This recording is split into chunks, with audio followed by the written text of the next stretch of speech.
Hello, I'm Vidya, your tutor. Let's learn triangles together, step by step. This chapter is about similar triangles. Same shape, different size. We'll meet the basic proportionality theorem, the rules that prove similarity, and how the areas of similar triangles compare.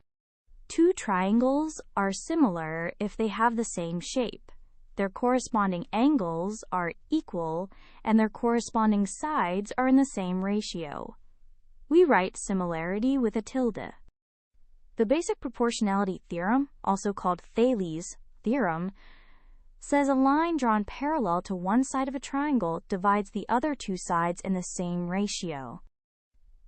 Three quick tests prove similarity. A, two pairs of equal angles. S, all three pairs of sides in proportion.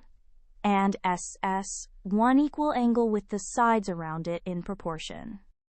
If triangle ABC is similar to DEF, corresponding sides are proportional. With AB4, DE6, and BC5, we set 4 over 6 equals 5 over EF.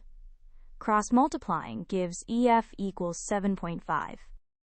A key result. The ratio of the areas of two similar triangles equals the square of the ratio of their corresponding sides. So if sides are in the ratio 2 to 3, the areas are in the ratio 4 to 9. To recap, similar triangles have equal angles and proportional sides. A parallel line splits the other sides in the same ratio, proves similarity by AA, SSS, or SAS, and the area ratio is the square of the side ratio. Well done! Great work! Keep learning with Vidya and visit CBSETest.com for free lessons, worked examples, and practice tests.